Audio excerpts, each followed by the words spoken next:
Hai hai hai, bertemu lagi bersama Ibu Titin dalam materi biologi fase E. Kali ini kita akan mempelajari materi tentang aliran energi dalam ekosistem. Aliran energi adalah rangkaian urutan pemindahan bentuk energi satu ke bentuk energi yang lain, dimulai dari sinar matahari, lalu ke produsen, ke konsumen primer, ke konsumen tingkat tinggi, sampai ke saproba. Piramida ekologi, tingkat trofik, rantai makanan, dan jaring-jaring makanan menentukan aliran energi dan daur biogeokimia. Pada suatu ekosistem, tidak selamanya mempunyai tingkat trofik yang sama, tergantung dari keanekaragaman pada suatu tempat. Akan tetapi, umumnya terdiri atas 4-5 tingkat trofik. Jalur makan dan dimakan dari organisme pada suatu tingkat trofik ke tingkat trofik berikutnya yang membentuk urutan dan arah tertentu disebut sebagai rantai makanan. Penggolongan rantai makanan berdasarkan macam trofik pertamanya, yakni produsen. Rantai makanan dibedakan menjadi rantai makanan perumput dan rantai makanan detritus. Rantai makanan, hubungan makan dan dimakan antar makhluk hidup di dalam lingkungan berdasarkan urutan tertentu. Yang pertama ada rantai makanan perumput. Rantai makanan perumput jika kedudukan tingkat trofik pertamanya ditempati oleh produsen. Contohnya ada tanaman, kupu-kupu, katak, ular, dan elang. Sedangkan yang kedua ada rantai makanan detritus, di mana jika kedudukan tingkat trofik pertamanya ditempati oleh detritus. Ekosistem secara umum juga tidak hanya terdiri atas satu rantai makanan saja, namun lebih banyak dan lebih kompleks. Setiap organisme bisa jadi mengambil makanan dari berbagai organisme dari trofik di bawahnya pada rantai makanan yang sama atau rantai makanan yang lainnya.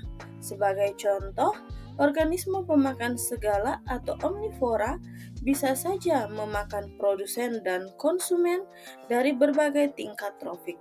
Oleh karenanya, pada suatu ekosistem, hubungan makan dan dimakan saling berhubungan dan bercabang sehingga membentuk jaring-jaring makanan. Jaring-jaring makanan adalah kumpulan dari beberapa rantai makanan yang saling berhubungan. Tumbuhan dimakan oleh belalang, bisa juga tumbuhan itu dimakan oleh kelinci, kemudian belalang dimakan tikus, dan tikus dimakan ular. Ketika tikus punah, ular bisa memakan katak, karena ada alternatif makanan lain. Begitu seterusnya. Beberapa rantai makanan yang sederhana dapat membentuk rantai makanan yang rumit dan kompleks. Semakin rumit suatu rantai makanan, bisa dikatakan bahwa ekosistem tersebut berada dalam keadaan seimbang. Hal ini disebabkan hilangnya satu spesies dalam ekosistem bisa digantikan oleh spesies lain, sehingga rantai makanan tetap berjalan. Selanjutnya ada piramida makanan. Piramida makanan adalah piramida yang menggambarkan hubungan antara organisme pada setiap tingkat trofiknya. Hubungan yang terbentuk antar suatu organisme dalam piramida makanan yaitu kerucut seperti piramida. Piramida makanan adalah suatu gambaran secara umum yang berhubungan antara komponen biotik dalam suatu ekosistem. Berbeda dengan rantai makanan, piramida makanan ini menggambarkan interaksi antar komponen biotik lebih dari sekedar suatu peristiwa makan dan dimakan dalam suatu rantai makanan.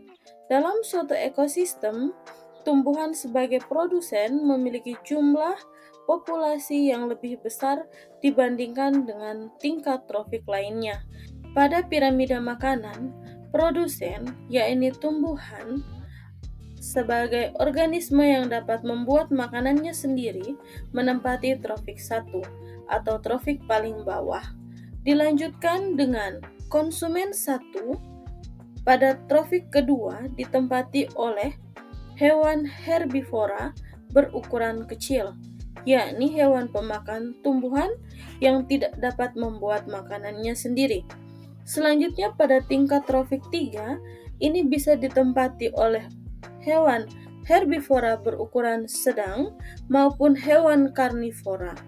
Dilanjutkan dengan konsumen puncak atau konsumen keempat pada trofik keempat ditempati oleh hewan pemangsa, hewan karnivora berukuran besar seperti elang dan ular. Sedangkan pada tingkat trofik 4 ditempati oleh hewan karnivora, hewan pemangsa berukuran besar. Jenis-jenis piramida makanan. Piramida makanan dibagi menjadi 3, antara lain ada piramida energi, piramida biomasa, dan piramida jumlah. Mari kita lihat satu persatu. Yang pertama, piramida energi. Piramida energi ini mampu memberikan gambaran paling akurat tentang aliran energi dalam ekosistem. Piramida energi memperhatikan terjadinya penurunan energi yang ada di setiap tingkat trofik. Total energi sebagai cadangan terbesar adalah produsen dan akan semakin mengecil pada tingkat trofik selanjutnya, menurun 10%.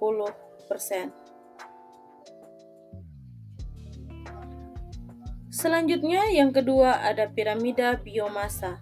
Piramida biomasa adalah piramida yang menggambarkan perpaduan massa seluruh organisme di habitat tertentu dan diukur dalam gram. Piramida biomasa merupakan penggambaran yang lebih realistik dibanding piramida jumlah. Contohnya, di suatu area dengan luas 500 meter persegi, terdapat 5 pohon mangga yang memiliki berat 20.000 gram, 2 pohon kelapa memiliki berat 35.000 gram, dan 4 pohon durian memiliki berat 40.000 gram. Masukkan ke dalam rumus.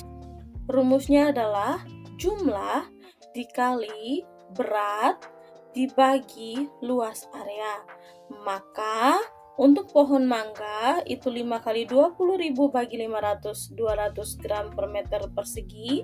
Pohon kelapa 2 kali 35.000 bagi 500 dihasilkan 140 gram per meter persegi. Pohon durian 4 kali 40.000 bagi 500 dihasilkan 480 gram per meter persegi. Selanjutnya, pohon mangga, pohon kelapa, dan pohon durian diakumulasikan mendapatkan 820 gram per meter persegi. Jadi, jumlah biomasa untuk tingkat trofik terendah yaitu produsen sebanyak 820 gram per meter persegi. Lakukan hal yang sama sampai tingkat trofik yang tertinggi. Selanjutnya ada piramida jumlah. Piramida jumlah ini menggambarkan hubungan antara kepadatan populasi atau jumlah individu di antara tingkat trofik. Organisme di tingkat trofik pertama biasanya paling melimpah, sedangkan organisme di tingkat trofik kedua, ketiga, dan selanjutnya akan semakin berkurang. Piramida jumlah ini didasarkan atas jumlah organisme di setiap tingkat trofik. Demikian untuk pertemuan kita kali ini. Terima kasih. Happy watching.